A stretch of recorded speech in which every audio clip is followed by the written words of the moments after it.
what would you say are like the best tips to looking professional as a freelance writer in the games industry? I mean, you don't have to wear a suit and tie. Like it's well, you don't have to do that. But I think you want to have a professional mindset, sort of what we talked about just now. Not just aggressively dunking on things, not just writing hate threads on Twitter for the likes.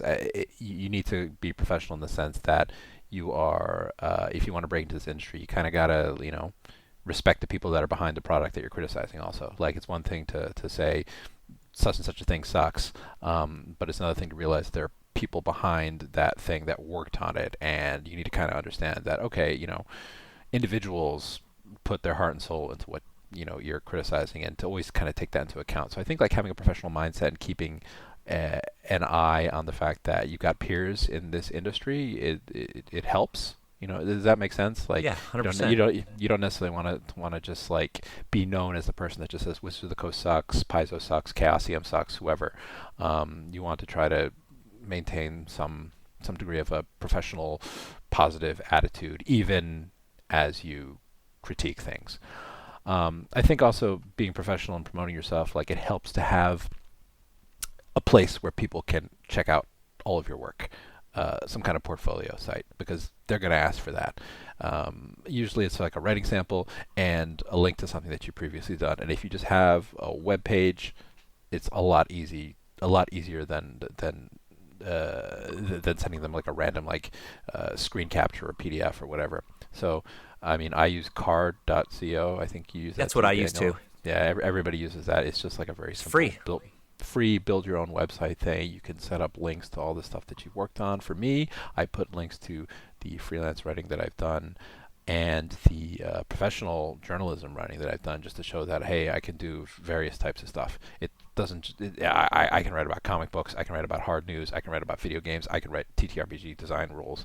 I think if you present a fully fledged picture of yourself in that fashion, it goes a long way to showing a company that, like, oh, this person seems to be quite accomplished. Like they've got their credentials.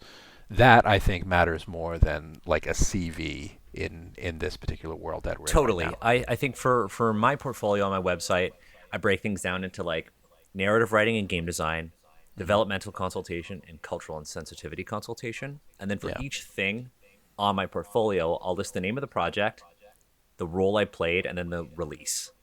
Yeah. And then for certain things, I'll write if it's an independent release, or for like Avatar Legends, I wrote Avatar Legends, contributing designer 2023, and then I wrote two gold Emmy awards, best family game and best rules 2023.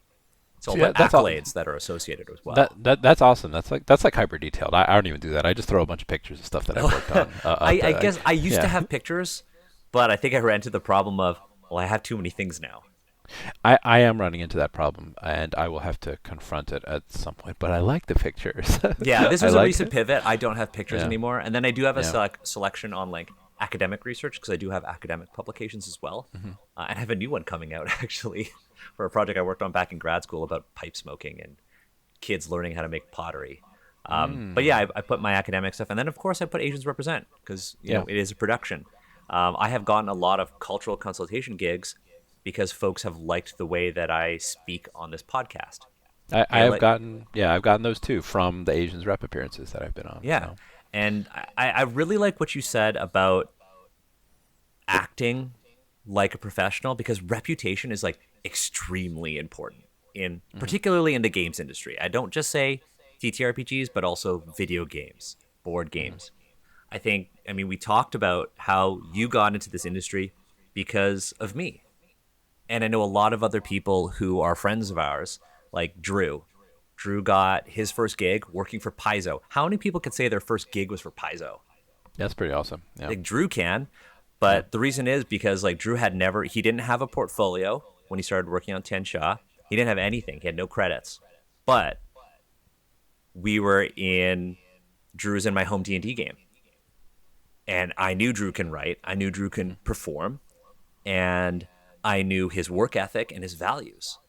And so when James reached out, I said, "Hey, I know all of these other people. Have you reached out to?" And I said, "Jeremy, Drew, and Emma."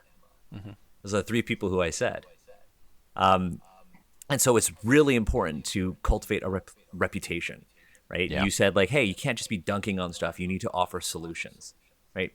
What you really need to have are advocates, people who are going to say, hey, I don't have the bandwidth for this project, but I know somebody who would be really good for it, Hmm.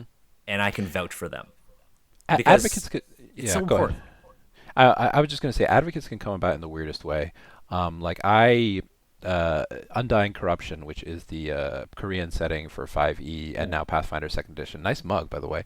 Um, yeah, it's a mug of Daniel's face. I want one of those. Yeah, it's a nod to The Office. My brother made this for me for my Yes, birthday. yes. Undying Corruption, which is a Korean setting for 5e and Pathfinder Second Edition, is being made by a real good guy named Minky Kim, who kickstarted it. I had actually run a game of Yokai Hunter Society for Minky Kim online, like Oh, no way. way back in 2019. I did not know he was Minky Kim at the time, but he was a friend of another dude that was in it was an online game. He was a friend of another dude in the online game. And the first session, that dude was like, "Oh, I love this game so much. I got this Korean friend who would really like to join." I was like, "Sure, why not?" Like, yeah. Right. And he joined, and he played through the sessions with us, and he played a really cool character. He played like this overseas Korean living in Meiji Restoration era Japan who got cursed by like a yokai in Korea, and it was a ton of fun. And then years later, I found out that he's doing this project, and I didn't even know it was him. I just put it together because his like avatar picture on Discord was the same as his as the avatar picture of Nine Heavens Press, Oh, no the way. the company behind Yeah. Undying Corruption. So I messaged him. I was like, "Hey, we haven't talked for like 2 years, but are you doing this?" He's like, "Yeah." And I was like, "Well, do you need like a writer? Like I can help pitch ideas. I can do conversions." And he was like, "Yes." And I started working on stuff for him. Yeah, I mean, So having I think you bring up something really important, and it's like not only is it like networking and having advocates, but it's also having the courage to reach out, yes, reaching out to people to be like, hey, can I get a shot? I'll do anything. and also just saying like, "Hey, can I help out on this?" And then, but not just saying that, like saying I have a skill here. Like he needed someone to convert 5e content to Pathfinder Right. Second Edition content. Like, and I was like, I can do that. I think at the time, I don't remember if at the time I was allowed to say that like Tian Shao was out or not yet, but I said like I have worked with Paizo in an official capacity on upcoming projects. Like I can do this. Um, I didn't really have anything to show for it, but I think he gave me that shot because he remembered I had GM'd for him. Yeah. So he knew my personality to a certain degree, even though we were just doing voice online years ago. But he remembered that experience. So I think reminding people of your skill set and shooting your shot and saying I'm capable of this specific thing that you're looking for, it can really go a long way to getting you that first gig. 100%. 100%. I mean, it's just the industry is very interesting. Anybody can break into it. Anybody, it's never been easier to publish your own chat. It Whether is. it It is. Yeah. It is a so very easy. open industry. Like I do love the TTRB industry, despite all of its issues, for being that industry where you can break into it. Like it's hard to break into other industries. It is hard. Like you read it. You write your own book. Like it is hard to self-publish. It is hard to like get the attention of Mhm. big publishers. You want to make your own comic. It is a pain in the ass. But you want to make your own little tabletop game. You can put it up in a billion places at this point, and you can say, "Hey, I've got this thing on DriveThru," or "Hey, I've got this little like 5-page thing on itch.io. Do you need somebody to work on your big project?" And it happens. It does, but I will say this about comics though. Webtoon is I feel like Webtoon is Webtoon, yeah, really changing the yeah. landscape. Webtoon and webcomics have changed things a lot, but the comics industry, I would say, is still not as open as like the TTRPG industry is for like I newbies would just love to jumping do a in. follow with Jason Lowe because Jason Lowe went from doing a self-published indie comic to working on Marvel. Mm, He okay. went to working on Marvel, worked on like Star Wars, worked on Spider Verse, worked on X-Men stuff. Like, dude is a legit Marvel writer and illustrator now. Mm. So I think maybe the barrier to entry then for becoming a TTRPG writer specifically might be somewhat lower than entering comics because comics is more of a visual medium, and so like Very if you're much not so. if you're not an artist who has a portfolio of visual work out there, it can be tricky to break into comic books specifically. But because TTRPGs are like, they're mainly words, they're rules, they're design, you can design something that has very limited art and still get a shot working at like Wizards of the Coast. Totally, totally. And then, platforms like Itch, Drive Through, and like DM's Guild are all places where you can get attention, Mm-hmm. right? It's where you can share your work. And even if you don't want to make like a card.co website, your itch.io store could also be your portfolio, right? These are all Yeah. the things that I've worked on as an independent creator, right?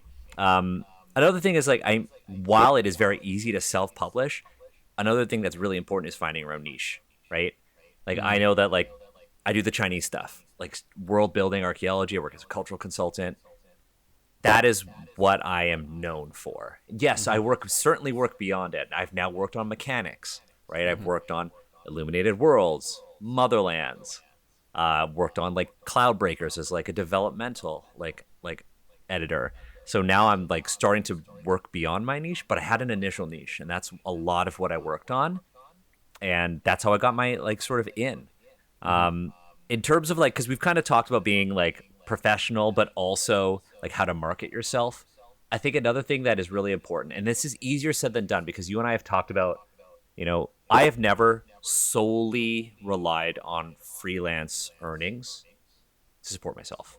I gotta start with that. I've never done that. I have always had like a day job, and so I realized that that's a very privileged position to be in. But for me, one thing that I tell others, to the best of your ability, you really need to be values driven about the work that you pick and what you put out there. It's the same thing about talking about like dunking on things on Twitter, right? There's one thing, it's okay to be critical, and it's very important to voice your opinion. But in this industry, you also should be solutioning. Same thing Mm-hmm. about like the work you do. The work you do is a reflection of who you are for the most part. Yes, you got to put food on the table. You got to have a roof over your head. I get that. But if you can, you really need to understand that the work you put out and the people who you associate with through projects are a reflection of yourself as a For sure. professional. For sure. Very important. Right? There are folks who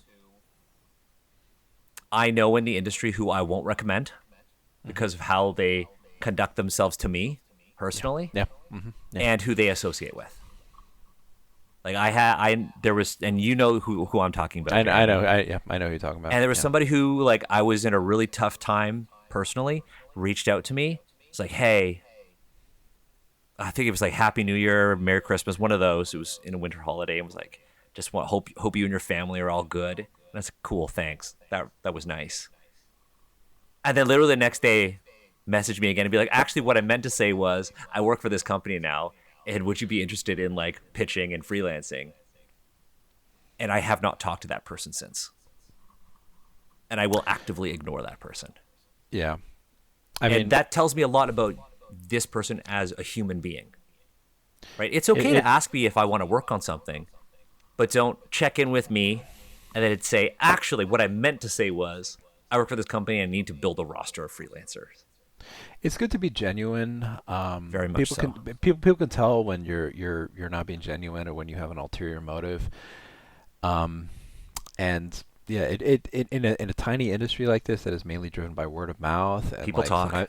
sometimes there aren't even contracts. There's sometimes they're just handshakes. Like it does pay to be genuine and to be like a dependable person. Being like, oh, that's a nice like that person is nice. They're nice and they're talented and they've got credentials. And like, yeah, let's hire them for this project. Like that's the thought process that happens. Yeah. Or like, hey, I know this person is reliable and will get things done on time and is Yeah, communicative. So communicative. Yeah, important. Like communicative. Very I know very people who will important. do great work but are flakes. Yeah, And yeah. That's what you do not want to be known for as a freelancer. You do not want to be known as someone that drops the ball at the last minute. Like every company I've worked for would much rather you communicate ahead of time, be like, hey, I cannot do this 4 weeks in advance than like going dark like the night before and just disappearing. And that happens. That happens a people have lot. shit going on in their lives, but if you have the courtesy, the professional courtesy to at least try to say, hey, I'm going through shit right now, I'm not going to Hmm. be present. If you Yeah. do that, and like, look, you and I, we know somebody who's going through some stuff right now, Hmm. and they're collaborating with me on a project. Hmm. I know they're going through shit. I'm not going to bother them. I'm gonna be like, Yeah. hey, look, I know you got shit going on. Let me take the workload right now, right? But if people just drop off the face of the earth, even if they're going through shit, I don't know that. So when Yeah. I have other people that I have to report to, or if I have other people who are depending on you or the results of your work, I can't provide that context. So being communicative and being genuine are so important. That's a big part of the file under like how to be professional, how to look professional, be a communicative person, be someone that like drops in updates from time to be like hey, I just want to update you on my current status with this project. Here's why I've been quiet for the last couple of weeks or days or whatever. Like here's what's going on right now. Stuff like that is much appreciated, and I think because the TTRPG industry can be kind of informal at times, like a lot of Mm-hmm. communication happens over Discord or whatever. Because that's the case, a lot of people kind of flake, and if you want to get more and more projects, that is not something to do. Yeah, I would say you mentioned Discord, and this is something that I've ranted about before, but I will say it Yeah, this is your briefly bugbear. Yeah. briefly again. I don't like working on Discord. I hate Discord as much as I hate Slack. But one thing that I think the industry is really lacking are project management skills. Hmm. So if you have project management skills, whether you are somebody who is like a Scrum certified professional or somebody who has experience working in like agile, and I say agile from the project management perspective, like agile environments, that is an asset to this industry. If you are somebody who has skills in Office 365, if you are somebody who has skills in like working as a Google project manager, working with tools like Jira or anything like that. These are all skills that are a huge asset to the industry as it grows. For instance, I know that Wizards of the Coast, they are all Office 365 users. So Mm. everything that Wizards of the Coast does goes through, they do their meetings on Microsoft Teams. Hmm. I submit everything on Microsoft Word, Hmm. right? And so having used to work for Microsoft, I'm actually like a certified trainer in Office Yeah. 365. I have these skills, and it's something that I bring to the table that makes me different, right? So technical skills and project management skills are really important, and And they're yeah, I would add, yeah, if you want to freelance in TTRPGs, actually familiarize yourself with Microsoft Word if you haven't used it in a long time again, because a lot of companies use very Word. different. It's also Like, like a very yeah, complex tool now. There's a it lot is. of lot of stuff there. I know Um, everyone uses Google Docs now, but a lot of you're gonna have to learn Word for a lot of projects. and having speaking of Word can also be used to make things like a resume, your cover Hmm. letters, but also things like an invoice template, stuff like that. If you're Yeah. interested. So to wrap up this segment, I think what we're saying is if you want to market yourself, if you want to be professional, you need to kind of have the following qualities. You need to be communicative. That was like the most recent thing we said. Hmm. Um, in being communicative, that is a part of like acting professional, but also having things like a website, a business card, um, your brand online, how you how you portray yourself on Twitter or any other popular social media platform. You as much as you possibly can, you want to be values driven because the projects that you work on and the people you associate with are a reflection of who you are, and companies see that, and other people like people who might recommend you can see that. And then of course, like the last thing that we said, like reputation, reputation, reputation. Everything in tabletop RPGs is based on reputation. Whether you like it or not, there are people who will talk behind your back about you. There are going to be people who will say, "Hey, Jeremy, have you worked with this person before?" And you might Mm. say, "Oh, I don't know, kind of a flake." I'll be like, "Cool, I won't recommend them."